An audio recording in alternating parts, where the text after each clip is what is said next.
What's up? This is the Bama Beast, Marcus the Bruiser Brimage, and I'm giving you my TUF 14 vlog for MMAsucker.com.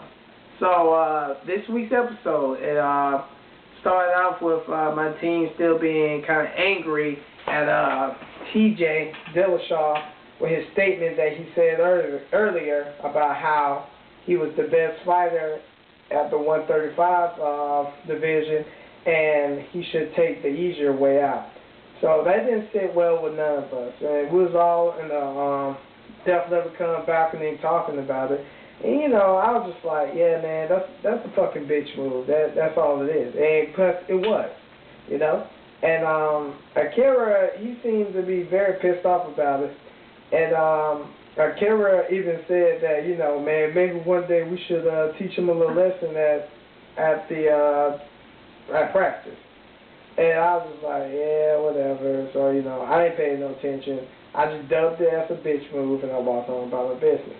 So, at practice, the only thing I was sparring with Akira, and the only thing I heard was, tap, tap, tap, tap, tap. And I looked over, it was Diego going with TJ. I was like, huh, okay, whatever.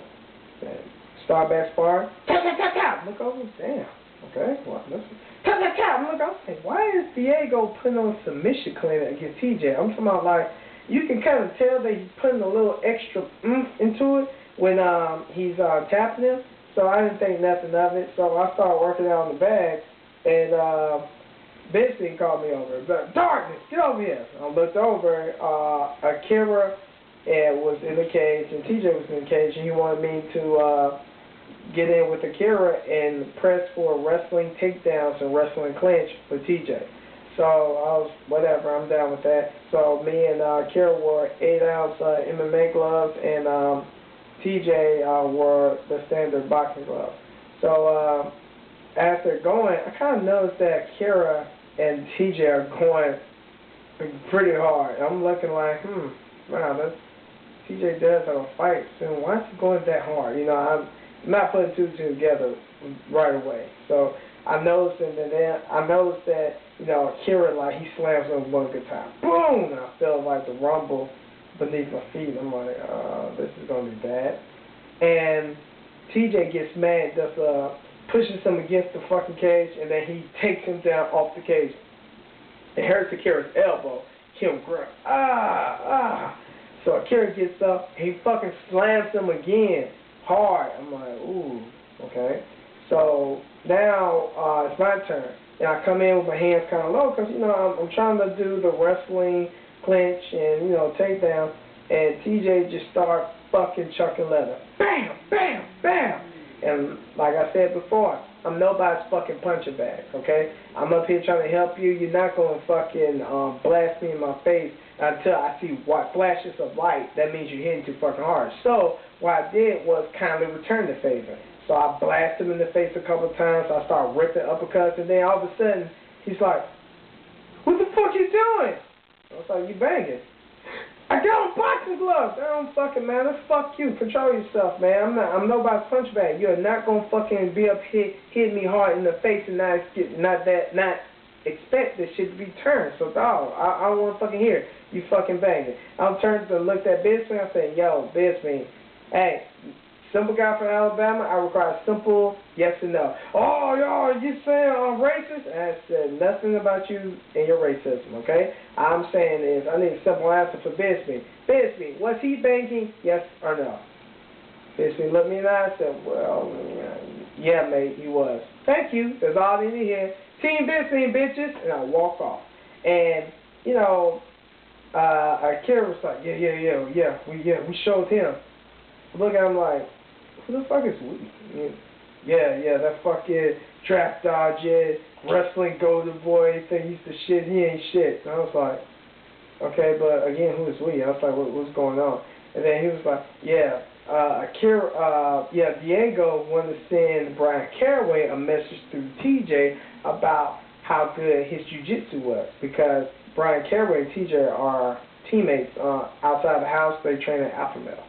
And like I said, and that's why Diego was like putting on that submission clink he was, you know, was like pulling on him kind of hard. And I was like, oh, And then Akira, he was going hard during practice on purpose to show him he ain't shit. I'm like, Akira, man, you got me caught in that bullshit, dog. I told you, like, I wasn't raised like that, like, to be dirty like that. If I have a problem with somebody, I will fucking let them know, and then, you know, if we have to fight, we'll fight afterwards. But dude, like, this sport is too dangerous to be doing dirty shit like that. It's just too dangerous. It's just too dangerous. So I didn't like that. I really didn't like that shit at all. I mean, yes, TJ pulls bitch moves. Yes, he's a draft dodger. But still, what happened during that training session was inexcusable. It's uncalled for. So, you know, I didn't know because I just got pulled into it. And I didn't want to have a part of it. If I knew that was the fucking plan, I didn't want to have a part of it. Because I'm like, nah, dog, I don't get down with that. So that sucks. And me and TJ actually talked afterwards. And then I was just like, hey, man, shit just get escalated at practice, man. No beef, no beef. So, you know, because I knew what the fuck really happened. So I'm just like, no, man, we good, man. There's no need to apologize. We both you know, we both got escalated. So whatever. And after that, we had a special guest in the house, Mr.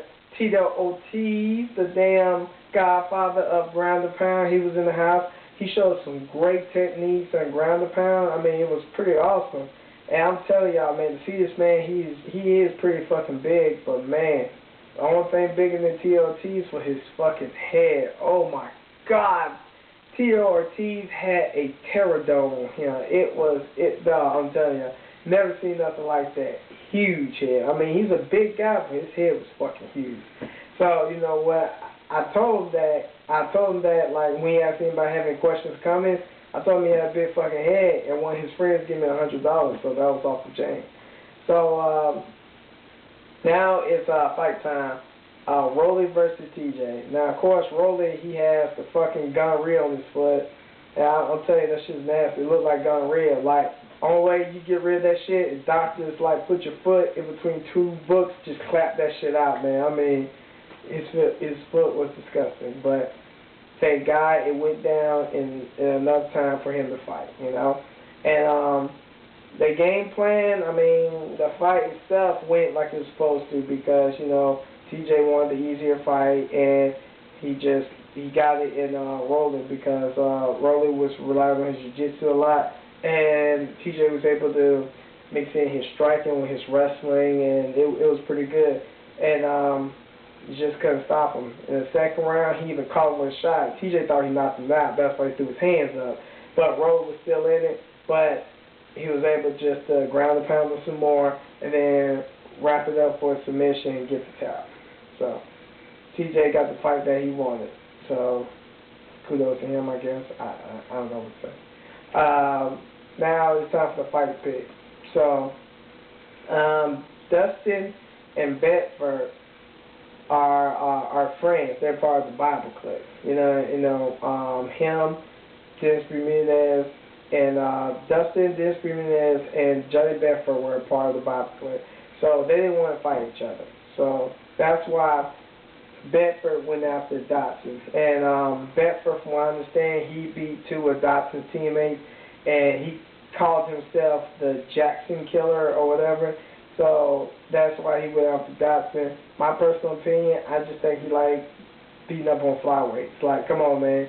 You go against people like this tall. That's all he does. So Bedford's new nickname is the Flyweight Bullet. If you ever hear that, I said it first, okay? So, and Dustin ended up with TJ, which the fight he wanted because he really didn't want to fight Bedford because of the friendship that they developed over the show, so they didn't want to fight each other. And then comes Akira and Dennis. They haven't showed y'all yet, but you know, after he beat Nice, Akira just kind of started talking about how dumb Dennis is. So he would just like fuck with him like all the time. So yeah, you're gonna see fireworks that fight because you know they really don't like each other. And again with Diego and Caraway. So hold on, I forgot to mention this last week. Steven Siler. Alright, now me and Steven, we slept in the same room, and, you know, be honest with you, like, Steven slept the whole fucking season. Like, if you ever watch Half Baked, Steven is the guy on the couch. Like, he just did not fucking wake up to do anything, you know? So, whenever he was up, he would talk to me and stuff like that. And, you know, he beat my teammate Michael Miller, but, you know, he's actually a funny guy, you know? I was kind of mad at him that he slept so for so fucking long and not talk, because he's actually a funny guy. So, me and him was talking, and then he was talking about, you know, how he was going to beat Diego and the things he's going to do with the money that he going to use to whenever he beat Diego. And I was just like, I was listening to him, so yeah, okay. You know, like I say, he's a cool dude. And I remember he said that, yeah, I could beat him, because Brian Caraway said I could beat him. He said my jiu-jitsu is the best in the house. Nobody can stop me. I'm the only one that can beat Diego. And I'm looking at Steven, like, I have a poker face, I'm looking at him, but in my head, I'm thinking, that punk-ass bitch Caraway done manipulated somebody else to fight him, and because he's too fucking scared. I mean, that's all I could think about, because Caraway is like one of the most experienced ones. As a matter of fact, he is the most experienced one in the house. And, I mean, he fought on bigger venues like WEC and all that stuff, and he's up here draft dodging. That's all it is. He's pulling bitch moves. He's draft dodging. So, and that's why when you saw him talking to Dana, the first thing he said was, well, you know, me and Diego, we're the most experienced one in the house. I think that'll be a good fight for the finale. And I'm so glad Dana did not fall for that shit at all. So that's why he made him do it. And, like, after Diego beat Siler, you know, I said this before, Diego is fucking crazy. You know, that's just, it is what it is. He's fucking crazy. And after he beat Diego, you know, he went up there, hey, I kill you, motherfucker. Your mama gonna cry, I eat your kids, I'll destroy you in the semis. And, you know, I'm around the corner eating ice cream. I'm like, oh, fucking Diego again, being fucking crazy. And after he does his Brazilian rant, only thing I hear was, no, save it for the finale. And I was like, oh my God, that's Brian Caraway. And he basically just said, hey, if you're going to whip my ass, can you whip in the finale, please? And I was just like, that's so fucking gay, dude. Like, seriously, I have a homeboy that's gay, and that is by far the gayest, top 3 gayest things I ever heard in my life. I mean, dude, terrible. Seriously? Like, the way I translated that was, hey, would you rate me on Tuesday? Because Monday I usually dish. That's what the fuck I heard, man. I mean, God, that was so gay. And you know what even made me mad is I lost to that dude. So I felt gayer than he did because I lost to him. I'm like, oh my God, this guy. But Dana White, he didn't fall for it, so they have to fight. And you know, we're going to see what happens with that one. Basically, that's it. So the semis are lined up, and next week you'll see the first fight of the semis. There's going to be some fireworks. Oh, side note. Oh, that little gay prank Mayhem did to Tiki's car? Oh, man. Tiki gets revenge in a big way, dude. Tiki is the guy of mischief. Not Loki. Tiki is the guy of mischief. I'm telling you, man, it's going to be good. So you're going to see great prank, the mother of all pranks, and you're going to see great fights in the semis. So, see y'all next time. This is Marcus Brimage signing off. Oh, also, a couple of shout-outs. First of all, to my guard unit, the 117th, back in Birmingham, Alabama. My first MMA home, Spartan Fitness. My strength and conditioning coach. Special shout-out to him because me and him drove all the way back to Florida together, 12 and a half hours. So special shout out to him. He gonna get your boy back in that chocolate Adonis shape that y'all love so much. Gonna have the trapezius muscles bulging out. So special shout out to Thomas R. Elliott at T3Eathletics.com. So man, thank y'all so much. Marcus Brimage signing off. MMA sucker.